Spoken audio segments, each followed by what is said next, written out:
So obviously, it's a meeting of the two hottest teams in the Pac-12. What have you seen from UCLA on film that caused their success?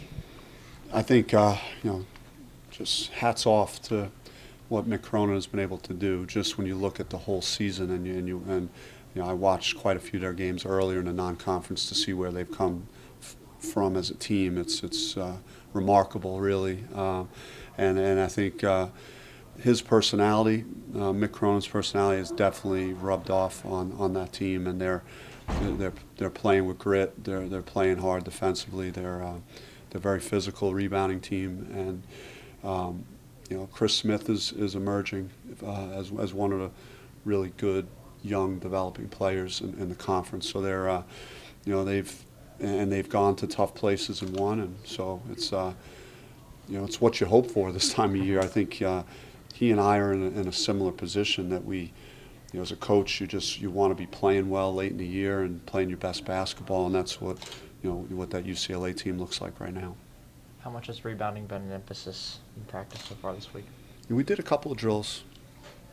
Well, no, I mean, there's a fine line between, hoping that someone doesn't take an elbow in the head under the basket because you're focusing so much on rebounding and the contact that's involved with rebounding. But definitely we want to put it on everyone's radar that's going to be, well, it's an important thing always, but especially this week, with both teams who are playing.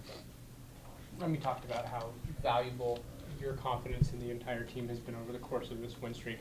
How valuable in your eyes is it to have that confidence in your players, that kind of like you'll always go to bat for them kind of a mentality? How valuable is that?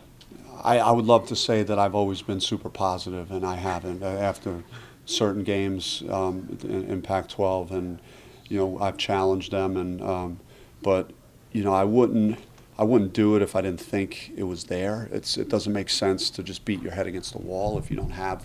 But I just really felt that if we put it all together, that we'd have a chance to be really good. And it's been great to see just the contributions from so many people. And I think it's and Remy just allowing other guys to grow and develop, even though he's having a All-American type season. He's really allowed other guys to have their space to shine, within our offense. Do you think that your animation on the sideline and your buying in certain moments of the game, do you think that has brought something to the table for the team as well as far as their success? I mean, part of my job is to bring urgency and to bring passion and to bring composure and to know when to use any of those things. So I have to figure that out. My messaging with my team, the tone of our practices, how hard we're preparing to get ready. These games are won and lost, in the days leading up to the game, not as it's happening. How you get yourself ready, how hard you practice, and how you prepare. Hard practice and prepare. I mean, obviously, Mickey coming back into the lineup. I mean, he's had to fight back. We know from the injury, but how do you feel now that he's kind of re-emerged himself with the team just to fit in, but keep having those hard minutes that he's played? Yeah, he brings a warrior mentality, just a guy that battles, and I think everyone has so much respect for what he's been through and what he's had to go through with his physical injuries, and are happy that he's been able to have some success, and more importantly, do it injury-free and not in significant pain, and he's our players enjoy playing basketball with him when he's on the floor, because I said it after our last game, he's just low maintenance. He's really just going to go in and battle and defend and dive for loose balls and rebound, and he's unselfish. He's not a guy that's looking for shot attempts. If the defense gives him something, certainly he can make a play. But when you have other guys who can score it the way we have guys, it's nice to have someone that's really fits in well to what we're doing. Do you think there's something about AAU culture that doesn't incentivize that type of play, like that only incentivizes guys who are looking for themselves? Yeah, I don't want to just blame AAU, because I have to go and watch those games and recruit a lot of those kids. And the kids play a lot more games. I mean, I've said it, like when I was growing up, the meaning of winning and losing might have been more important because you play less games. If you have such high volume of games, sometimes you might lose the importance of winning to a degree. But you try and identify it, and any good teams right now that are winning games down the stretch have been able to assemble guys and that are about the right makeup and are about winning, and we have a bunch of those guys. Is there a pressure that comes with now being in first place this late in the year? I just think it's more enthusiasm and just enjoying the work we put in, and I didn't get any sense that we're satisfied, and I've been on some bad teams in the NBA where this time of year it's, everyone's just hoping for the last game to be over, and we are the polar opposite of that right now. Just the energy, the enthusiasm, and so everyone's in a good frame of mind at the moment. Coach, how does it feel to find out you have the ability to win this many games in a row approaching tournament season? I mean, it's like I touched on. You want to be peaking at this time of year and playing your best basketball, and so there's a lot of hope, and especially single elimination time is right around the corner, and I think with us it's been impressive that we've been able to win a lot of close games in a variety of ways. So it's nice to know that when you're playing for your season real soon that these guys, they've been there before and they've been challenged before and they've had to figure out a way, and so that's a real positive.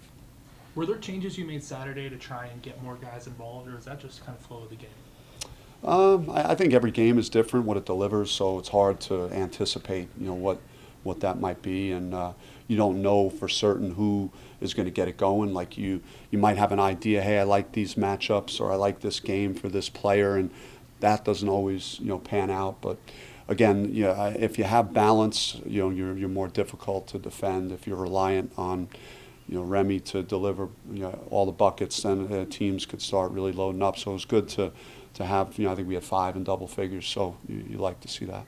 How is Tayshaun, and what's his status? Any chance he plays this week? He's making really good progress, and he's had a great attitude about it, and it's been, we've spoken just about, being aggressive with, your therapy and attacking it like you would a game or a practice, and he's really embraced that, and he's making progress. It's too early to tell.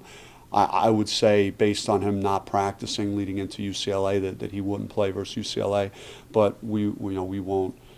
There would be an outside chance, I think, that he could see some action on Saturday. Coach, for Mickey, what do you think it means for his confidence in particular to be able to come back into the lineup and do it injury-free and play better? And what do you think about that? Yeah, I mean, he just, just sitting down and talking with him and being in those meetings last year and his frustrations, and again, to know that he's pain-free and he's contributing and he's had a chance to play in postseason and do a lot of things that he's wanted to do, and he's a winner, and just happy for him. Alonzo Verge's success seems to run at the same time as the win streak. What has he brought to the table over the last couple of games? Just his dynamic ability to create offense, and he's fearless out there. He's he's a playmaker, and you could get him in space, and then he could make it happen, and he's done it. It's really difficult when Remy and him have it going. We're really hard to defend, and Zoe has played at a really high level.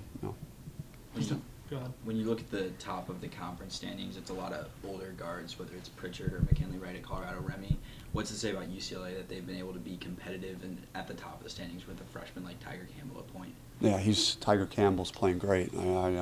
That Colorado game was pretty special, just to go into that building and really control the team the way he did, and double-figure assists, I believe, in that game as well. And he's a warrior, man. He's getting better. It's what happens, this time of year for freshmen.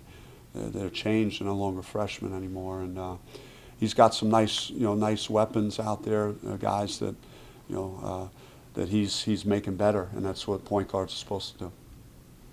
That's good. Thank you, guys. Thanks,